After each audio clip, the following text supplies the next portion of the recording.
This program is brought to you by First National Bank of Botswana. FNB, how can we help you? Welcome to First Issues. As the COVID-19 outbreak becomes a global epidemic, the corporate world is starting to grapple with its potential impact on human capital as the key factor to productivity, wealth creation, and other facets of economic growth. The fears of losing experienced and highly trained staff as the number of infections and deaths rise every minute globally. Corporates all over the world are asking their teams to work from home in an effort to minimize infection amongst staff members and avoid the spread of the coronavirus. The number of frontline workers testing positive to the virus, in particular health staff, continues to rise steadily. As the virus has no cure, the only available option to them is to go into self-isolation and hope for the best possible outcome: full recovery. At present, free reference website Worldometers reports that there have been almost 500,000 recoveries the world over. First Issues caught up with two of them: Andy Periati, an investigative journalist in Atlanta, the United States of America, and South African blogger and world traveler Naledi Radebe. Both our guests detail their different experiences with the virus. So I actually don't know how I contracted the virus. I recently traveled to the country of Colombia shortly before testing positive. So travel may have been a part of the diagnoses. I felt my first symptom on the 15th of March, which was a Sunday.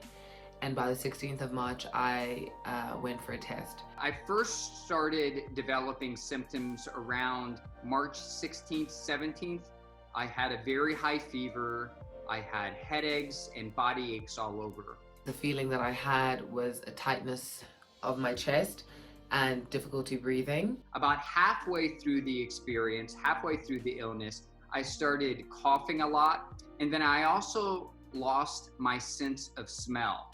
You know, you're used to getting a cough, you're used to getting a sore throat, but to feel like you can't breathe is so significant that it made me feel like I needed to get tested. Maybe at this point you could tell us about your healing process and how you went through the whole experience of it.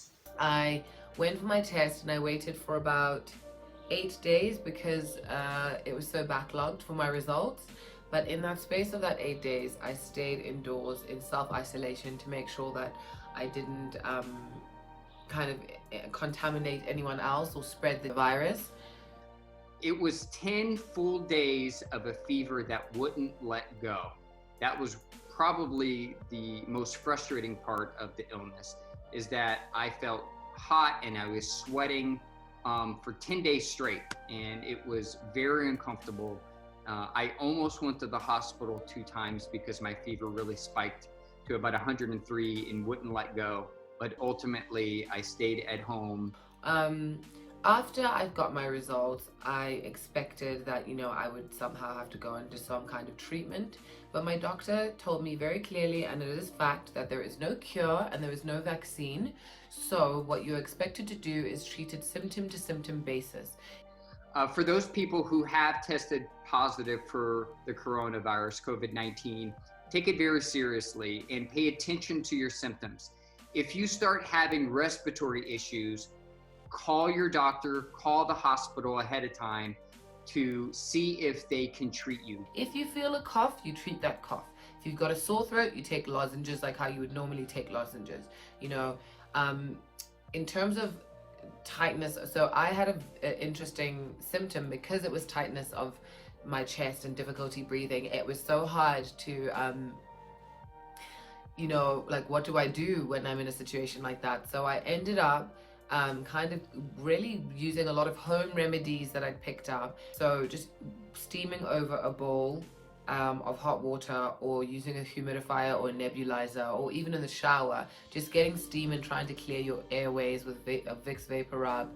A lot of hot drinks to try kind of like warm up the chest.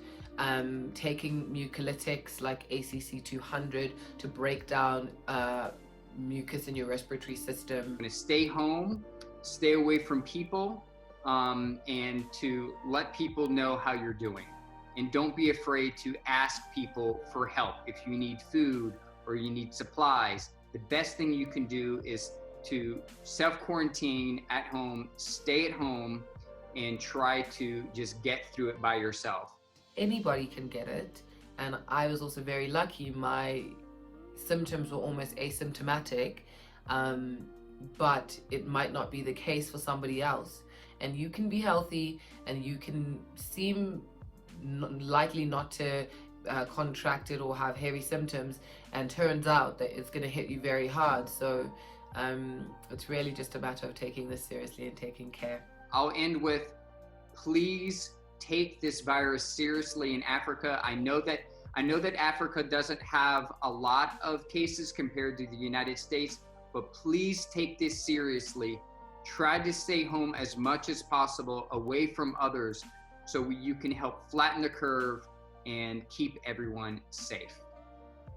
Wear masks. I'm not wearing one right now because I'm at home. And that's really to protect others, not necessarily to protect yourself. But the more people wearing masks, the more safe everyone will be, because they won't be accidentally putting droplets on you through coughing or sneezing. Andy and Naledi, thank you so much for affording us your time once again. We truly appreciate it here at First Issues.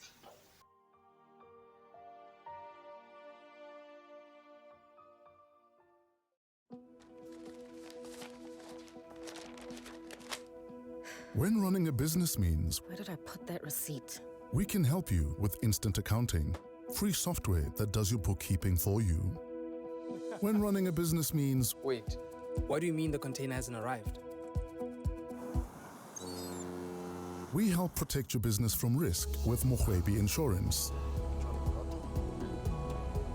And when it means How do we pay our staff that don't have bank accounts? we help you make multiple payments directly to people's phones with e-wallet bulk send.